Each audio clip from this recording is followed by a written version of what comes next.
Since you clicked this video, you're probably wondering how strong is the third Raikage? You know, this is a question we actually hear quite often, but it never seems like anyone knows the true answer. Well, no worries, you're in the right place. You'll know the ins and out of the third Raikage by the end of this video, so make sure you stay to the very end, because we're also going to name a few shinobi that may be able to stand up to him.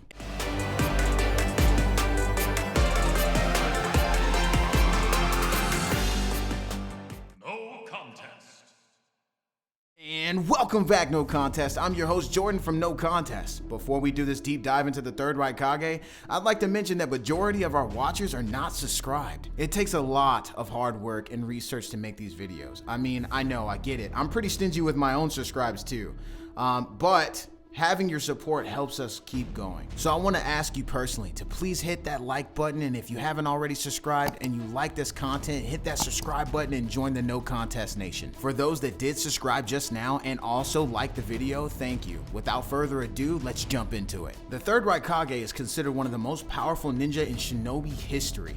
Being called the strongest shield by the planet is pretty ridiculous. As you guys already know, the Cloud Village had possession of the Eight Tails, but they never could find a suitable Jinchuriki, and because of that, the Eight Tails always went on a rampage. The third Raikage single-handedly fought the Eight Tails by himself, allowing his comrades to flee, and also successfully sealing the Eight Tails away. He suffered only one injury, and that was from collapsing on his own hand. The third Raikage's abilities are pretty extraordinary. His taijutsu prowess is otherworldly, being able to one-shot several enemies with ease. And I didn't even mention he's able to tap into a lightning release chakra mode that greatly increases his speed, his endurance, his agility, and his attacks. His lightning chakra mode is the reason why he's called the strongest shield, because when activated, he takes little to no damage. His chakra reserve is also monstrous. The man fought an army of 10,000 shinobi by himself for 3 straight days. To pull a feat off like that, even an above average shinobi couldn't do that with food pills. This dude did it with nothing. No help, no supplements, no food pills, no ambulances, no police, no airstrikes. He did it with nothing. His strongest jutsu, which is known as the strongest spear or hell stab, is a lightning chakra based jutsu that is focused into his hand, creating a strong piercing effect, much like the Chidori. He's also able to make it more powerful by reducing the fingers used.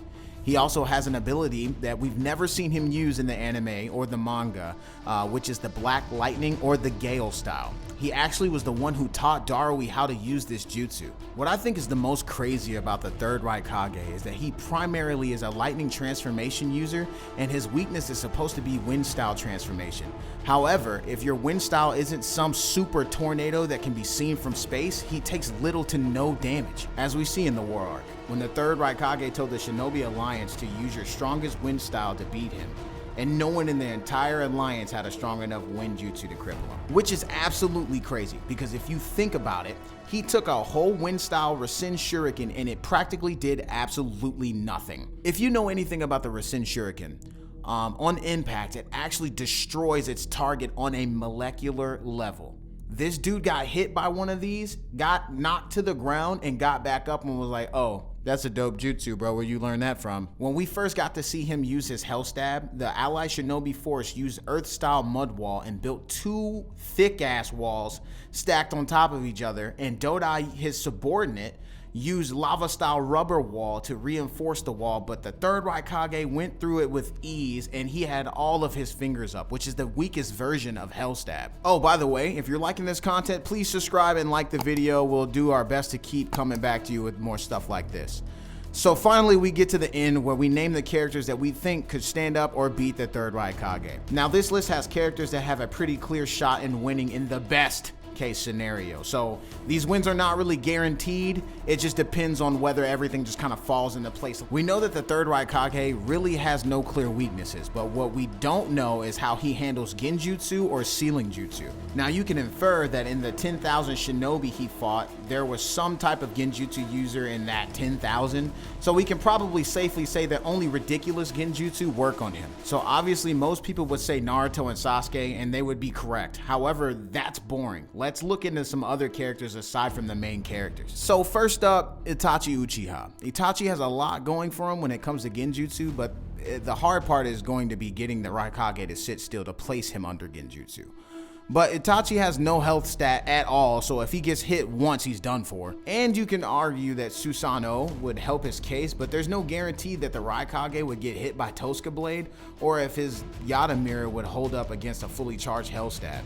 Either way, Itachi has good tools, it's just a matter of how he uses it and if he gets extremely lucky. Second up is Obito Uchiha. Now this pick was an odd one because there's no really clear-cut attack that Obito can really use to take the third Raikage down, but the third Raikage wouldn't be able to touch Obito ever. But what Obito can do is try to slow the Raikage to a point where he can use Kamui to teleport the Raikage to the dimension that Obito can go to, and leave him there to die.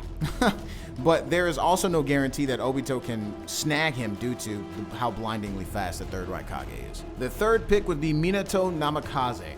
Now, this pick only made the list because of what Naruto did. Naruto used Sage Mode to dodge and force the Raikage to inflict damage on himself, thus defeating the Raikage. Minato has Sage Mode as well, and he is also able to increase his reaction time and combine everything with Flying Raji.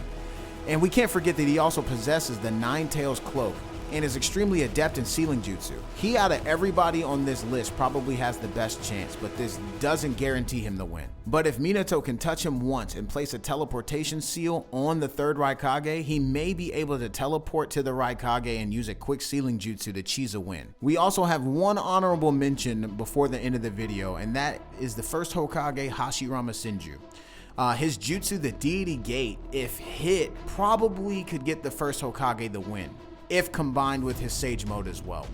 But he doesn't have enough that cuts a clear victory either. Okay guys, who do you think could beat the third Raikage? Did we miss somebody, or is he unstoppable in 1v1s? Comment down below and make sure you give us that thumbs up. Thanks for tagging along like always, No Contest Nation. I'm your host Jordan from No Contest. See you on the next one.